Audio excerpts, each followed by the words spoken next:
আসসালামু আলাইকুম। ষষ্ঠ শ্রেণীর শিক্ষার্থী আপনাদের সবাইকে স্বাগতম জানাচ্ছি লার্নিশনে। অনেকদিন পর আপনাদের আবার নতুন করে ইংলিশ প্রথম পত্র যে বইটা রয়েছে সেখান থেকে ভিডিও দিচ্ছি।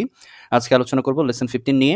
এখানে লেসনের টাইটেল দেওয়া রয়েছে অ্যান ওল্ড পিপলস হোম, মানে যারা বৃদ্ধ তাদের জন্য একটি ঘর তৈরি বা বাসা তৈরি অথবা বাসস্থানের তৈরির বিষয়টা নিয়ে এই প্যাসেজটা লেখা বা এই লেসনটা লেখা। সো আমরা নিচে চলে আসছি মূল পড়াতে। এখানে আমরা কিছু ছবি দেখতে পাচ্ছি। এগুলা এমনিতে আমরা পড়তে থাকি তখন হয়তো আমাদের কাছে ক্লিয়ার হবে। যাই হোক, আমরা পড়ায় চলে আসছি। Mariam is a student of class 6 in government school in Rajshahi. Mariam রাজশাহীর একটা সরকারি স্কুলের ষষ্ঠ শ্রেণীর শিক্ষার্থী। Her mother works in an office and her father is a businessman. তার মা একটা অফিসে চাকুরি করেন এবং তার বাবা একজন ব্যবসায়ী। Mariam is very fond of her aunt. Fond of বলতে কি খুবই পছন্দ করে এরকম কিছু, ঠিক আছে? মানে ভক্ত বলা যাইতে পারে বা খুব ভালো লাগে কাউকে একজনকে। তাহলে এখানে Mariam is very fond of her aunt, মানে মারিয়াম তার আন্টের প্রতি, তার যে আন্টি রয়েছেন তার প্রতি খুবই মানে আকৃষ্ট থাকে সবসময়, মানে খুব পছন্দ করে তার সাথে থাকা, তার সাথে গল্প করা, তার সাথে অন্যান্য যে কোনো কাজে একসাথে থাকা খুব উপভোগ করে এটা। আর ফাদার্স সিস্টার সুরাইয়া বেগম। তো সেই মারিয়ামের যে আন্ট তার নাম কি? সুরাইয়া বেগম, মানে ফুপু এক কথায়, হ্যাঁ। Who lives in another part of the same town, যিনি রাজশাহীর অন্য আরেকটা এলাকাতে থাকেন। On Fridays she often goes to her aunt's place and spends time with her. মানে সানডেতে, ফ্রাইডেতে, এই ফ্রাইডের সময় মানে প্রত্যেক শুক্রবারে ছুটির দিনে মারিয়াম তার ফুপুর বাসায় যেত এবং সেখানে বেশ সময় কাটাতো বা সেখানেই থাকতো সারাটা দিন। Suraiya Begum is a retired school teacher. Suraiya Begum একজন শিক্ষিকা ছিলেন, তিনি রিটায়ার্ড করেছেন, অবসরপ্রাপ্ত শিক্ষিকা। She is a widow and leaves alone. তিনি একজন বিধবা ছিলেন এবং তিনি একা একাই বসবাস করতেন। Her husband died 3 years ago। তার স্বামী 3 বছর আগে মারা যায়। হার 2 daughters R married and live with their families abroad. এবং তার 2টা কন্যা সন্তান আছেন যারা বিবাহিত এবং তারা এখন অবস্থান করছে বিদেশে। অ্যাব্রোড বলতে বিদেশে, ওকে? বিদেশে তাদের স্বামীদেরকে নিয়ে সেখানে বসবাস করছেন। They talk to her over telephone and come to visit her whenever they get time। তো এই মানে সুরাইয়া বেগম, মারিয়ামের আন্টি, তার মেয়েরা তার সাথে মোবাইলে কথা বলে এবং যখন তারা সময় পায় তখন তারা ঘুরতে আসে বাংলাদেশে তার মায়ের কাছে। Suraiya Begum has a lot of free time. Suraiya Begum তার অনেক বেশি কি এখন অবসর সময় পড়ে আছে বা অবসর সময় থাকে ইদানিং সময়। She spends her time in reading books, watching TV, visiting friends and relatives. তিনি তার এই অবসর সময়টাকে কাটান বা উপভোগ করেন অথবা ব্যয় করেন এগুলো কি করতে? বই পড়তে, টিভি দেখতে, বন্ধু বান্ধবদের বাসায় যাইতে এবং মেহমানদের বাসায় যেতে তিনি খুব ভালোবাসতেন এবং এর মাধ্যমে তার সময়গুলোকে তিনি পার করতেন। Sometimes she rights letter to her old colleagues. মাঝে মধ্যে তিনি চিঠি লিখতেন তার পুরাতন যারা সহকর্মী ছিলেন। কলিগস বলতে সহকর্মী, একই সাথে একই জায়গায় যারা চাকরি করেন তাদের বোঝাচ্ছি। But nowadays she often gets bored of doing all this things. কিন্তু বর্তমানে তিনি এই সমস্ত কাজ করে যে তার সময়গুলো কাটাতেন এগুলোতে তিনি একটু মানে খুব একটা ভালো বোধ করছেন না। তার কাছে এগুলো কেমন একটা বিরক্ত লাগে, মানে ভালো লাগে না এভাবে সময় কাটাতে। আর তার ভালো লাগে না, একটু অস্বস্তি বোধ করেন এই ব্যাপারটাতে। একটু মানে মন চায় যদি নতুনত্ব কিছু করা যায়, হ্যাঁ, একই জিনিস বারবার।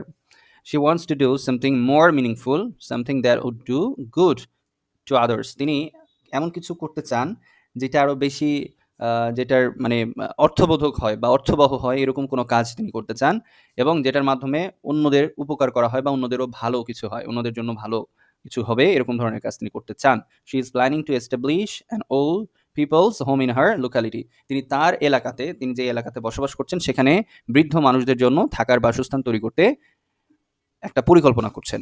She knows some elderly people leave all alone. তিনি জানেন কিছু বৃদ্ধ মানুষজন তারা একা একা বসবাস করে, কেউ থাকে না তাদের দেখার। They have no one to take care of them. এই যে নিচে এই লাইনটা আছে, তাদেরকে দেখার কেউ থাকে না। They often feel helpless and miserable. তারা মানে মাঝে মাঝেই নিজেদেরকে কি মনে করে, খুবই মানে সাহায্যহীন একজন নিজেদেরকে মনে করে তারা, যে তাদের কাছে কোনো সাহায্য নাই, কেউ তাদেরকে হেল্প করতে আসে না এবং তাদের জীবনটা কিন্তু বেশ বেদনাদায়ক, দুঃখ কষ্টে জর্জরিত থাকে। They need care and support. তাদের দরকার কি? যত্ন এবং পাশে থাকা, হ্যাঁ, তাদেরকে হেল্প করবে এরকম কেউ থাকা। As part of her plan Suraiya Begum starts to visit families. তো এই বিষয়টার জন্য সুরাইয়া বেগম তিনি এখন বিভিন্ন ফ্যামিলিতে যাচ্ছেন, তাদের বাড়ি যাচ্ছেন এবং দেখছেন সেখানে বৃদ্ধ মানুষজন এরকম আছে কিনা যাদের ঠিকঠাক কেয়ার নেওয়া হয় না অথবা যাদের কেয়ার প্রয়োজন। She talks to a number of people. তিনি প্রায় অনেক মানুষের সাথেই কথা বলে ফেলেছেন already. She tries to find out the problems of elderly people in their families. তিনি সেই পরিবারে যান এবং সেখানে যাওয়ার পর সেখানে যারা বৃদ্ধ মানে ফ্যামিলি মেম্বার্সরা আছেন, হ্যাঁ, তাদের কি কি সমস্যা হয় এই ব্যাপারটা নিয়ে জানতে চান, এই ব্যাপারটা নিয়ে একটু খোঁজখবর নেন. She understands that old people are lonely and often they become sick. তিনি এটা বুঝতে পারেন যে যারা বয়স্ক মানুষজন আছেন তারা খুবই একাকিত্ব অনুভব করে, একা একা মনে হয় তাদের, এবং তারা মানে এইভাবে থাকতে থাকতে অসুস্থ হয়ে যায়. They have nobody to talk to look after them. তাদের কেউ নাই দেখার জন্য, হ্যাঁ, তাদেরকে যে দেখভাল করবে এরকম মানুষের খুব অভাব. On Fridays she often takes Mariam with her on these visits. তো এক শুক্রবারে মারিয়ামকে সাথে নিয়ে সুরাইয়া বেগম এরকম একটা বাসায় ভিজিট করতে গেছেন. Mariam has already become very friendly with some of the old men and women. Mariam ইতোমধ্যে এরকম সুরাইয়া বেগমের সাথে যেতে যেতে বেশ কয়েকজন বৃদ্ধ নারী এবং পুরুষের সাথে খুবই ভালো তার একটা সুসম্পর্ক গড়ে উঠেছে, বন্ধুত্বপূর্ণ সম্পর্ক গড়ে উঠেছে. They all love Mariam very much. সেই বৃদ্ধা যারা আছেন তারাও কিন্তু মারিয়ামকে যথেষ্ট পছন্দ করেন. She tells them about her school and friends, her studies, her family. তো মারিয়াম সেই বয়স্ক ব্যক্তিবর্গকে তার স্কুল সম্পর্কে বলে, বন্ধুদের সম্পর্কে বলে, তার পড়াশোনা এবং পরিবার সম্পর্কে বলে. And they often tell her funny stories, fairy tales and ghost stories. এবং ওই বৃদ্ধ বা বয়স্ক মানুষজন তারা মারিয়ামকে বেশ মজার মজার গল্প শোনায়, কাল্পনিক গল্প শোনায়, ভূতের গল্প শোনায়. সো দারুণ একটা ব্যাপার কিন্তু এটা. আমরা এখানে লাইন বাই লাইন বাংলা করে বোঝার চেষ্টা করলাম. এবার যদি আমরা নিচের A1 এই ইয়েতে আসি, আমরা এই পার্টটাতে আসি, অ্যাক্টিভিটিতে দেখব read the text carefully again and match the words on the left with the words on the right that have similar meanings. মানে এই পাশের সাথে এই পাশে মেলাতে হবে, যেটা অর্থগত দিক থেকে একরকম হবে. আমি সুন্দর করে দাগ দিয়ে রেখেছি, আমি পড়ে দিচ্ছি একবার. Bored, feeling tired because one does not find interest in something. মানে আগ্রহ হারিয়ে যাওয়া, একটা বিষয় করতে করতে সে বিষয় আর ভালো লাগে না এরকম. মিজারেবল, ভেরি আনহ্যাপি, খুবই মানে অখুশি থাকা. Colleague, a person with home one works in a profession, যারা চাকরি ক্ষেত্রে একই সাথে কাজ করে. উইডো মানে হচ্ছে women whose husband has died and who has not marry again, যার স্বামী মারা যায় এবং যিনি পরবর্তী তার বিবাহ করেন না, এরকম মানুষকে কি বিধবা বলা হয়. সাপোর্ট মানে হেল্প. ওকে, আশা করি এটা বুঝতে পেরেছেন.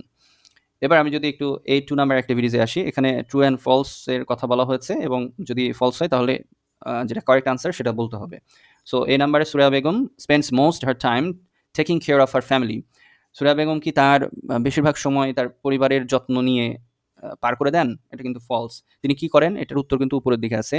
এই যে দেখেন এইখানে, she spends her, এই যে এখানে she spends her time in reading books, watching TV, visiting friends and relatives. এইভাবে যে আমি দাগ দিয়ে রাখছি, এইটা হবে ওইটার উত্তর. হ্যাঁ, তারপরে দেখেন she wants to set up a school for adults. এটা তো আমরা বুঝতেই পেরেছি. হ্যাঁ, তিনি তো স্কুল এটা এখানে বানাতে চাই নাই, তাই না? তিনি এখানে ওল্ড হাউস বানানোর চেষ্টা করছেন, মানে যারা বৃদ্ধ আছেন তাদের জন্য দেখেন ওল্ড পিপলস হোম এটা বানানোর চেষ্টা করছেন.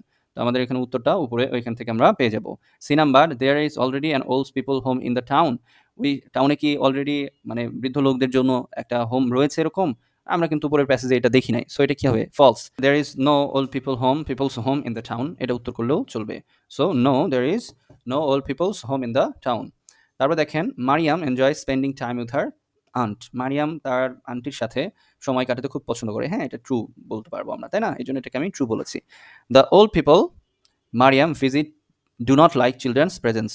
মারিয়াম যেই বৃদ্ধ মানুষজনের বাসায় যেতেন, ওই বৃদ্ধা তারা মারিয়ামকে পছন্দ করে না. এটা কিন্তু ফলস. তারা কিন্তু মারিয়ামকে পছন্দ করে. সো আমরা কি লিখবো? The old people Mariam visits they like children's presence. ঠিক আছে, এখানে আমরা দে লাইক চিলড্রেন্স প্রেজেন্স এইটা উত্তর করে দিলেও চলবে কারেক্ট আনসারে. সো আশা করি এটা বুঝতে পেরেছেন. এবার আসি বি নাম্বার অ্যাক্টিভিটিস. এখানে কি বলেছে আরেকটা passage, Suraiya Begum needs many people's help to make her dream come true. Suraiya বেগমের এখন অনেক মানুষ প্রয়োজন তার এই স্বপ্ন, মানে বৃদ্ধ মানুষদের জন্য যে একটা থাকার জায়গা বানাবেন সেটা ঠিক করতে বা পূরণ করতে. She sits down to write a letter to a friend who was her colleague and who now lives in the next town. তো তার জন্য তিনি এখন একটা চিঠি লেখা শুরু করেছেন, চিঠি লিখতে বসেছেন তার একজন সহকর্মীর কাছে এবং যিনি অন্য বা পাশের শহরে থাকেন. সো এখানে আমরা চিঠিটা দেখছি. Dear Sharmila, how are you? তুমি কেমন আছো? I am writing to share with you a plan that I have. আমি তোমার সাথে আমার একটা পরিকল্পনা বলছি যেটা আমি করেছি. I now some old physically week and lonely people in our town. আমি জানি আমাদের শহরে কিছু বৃদ্ধ এবং শারীরিকভাবে দুর্বল এবং একা মানুষজন বসবাস করে। Some of them are quite well off and some are not. তাদের ভিতরে কেউ কেউ আবার খুব ভালো আছে, আবার কেউ কেউ খারাপও আছে। বাট দে অল, মানে খারাপ বলতে কি অবস্থা খারাপ, ঠিক আছে, মানে যত্নার্থী কারো কারো হয় আর কারো কারো হয় না। But they all share one common thing, that is they live alone and have no one to take care of them in sickness. এবং তারা সবাই একটা কথাই বলেছে যে সাধারণ কথা সবার সাথে মিলে গেছে, সেটা কি তারা সবাই সবসময় একা একা অনুভব করে এবং তাদেরকে যত্ন নেওয়ার কেউ থাকে না যখন তারা অসুস্থ হয়ে যায়। Sometimes they don't have anybody to talk to, এবং মাঝে মধ্যে তারা কারোর সাথে কথা বলবে এরকম মানুষই খুঁজে পায় না। তারপরে কি, আই হ্যাভ আ প্ল্যান, আমার একটা পরিকল্পনা আছে। I want to set up a home for the old people where they would live like a family and we can be a part of the family too. তো আমার একটা পরিকল্পনা আছে, আমি একটা বাসস্থান তৈরি করতে চাই যেখানে এই বৃদ্ধ মানুষজন একসাথে পরিবারের মতো বসবাস করতে পারে এবং আমরাও যেন সেই পরিবারের একটা অংশ হয়ে থাকতে পারি। I need your help because I know that together we can do a lot. আমি তোমার সাহায্য কামনা করছি, কারণ আমি জানি আমরা একসাথে হলে অনেক কিছু করতে পারি। Write to me soon, I will wait eagerly for your reply. আমাকে দ্রুত এটার উত্তর লিখে পাঠাও, আমি তোমার উত্তর প্রাপ্তির জন্য খুবই আগ্রহ নিয়ে অপেক্ষা করছি। Your friend Suraiya. Clear? Okay, so এখন উত্তর যদি এখান থেকে আমি জাস্ট এই ৩টার উত্তর আপনাদের করে দিচ্ছি। Who is the writer of the letter? লেটারটা কে লিখছে? সুরাইয়া বেগম না? তাহলে আমরা কি বলবো? Suraiya Begum is the writer of the letter. ঠিক আছে, আমার উত্তর complete. B number question, who is she writing to? তিনি কার কাছে লিখছেন? তো শি ইজ রাইটিং, এখানে আমরা উত্তর দেব she is writing to her friend or her colleague. ঠিক আছে। What is the relationship between the two? তাদের মধ্যকার সম্পর্ক কি? They are colleagues and friends, এটা বলতে পারি। ঠিক আছে, they are colleagues and friends, এটা বলা যেতে পারে। হ্যাঁ, সি নাম্বারটাও কি দেখেন, does the writer have any particular reason for writing this letter? Suraiya Begum যে এই লেটারটা লিখছেন এটার কি কোনো নির্দিষ্ট কারণ আছে? হ্যাঁ, অবশ্যই আছে।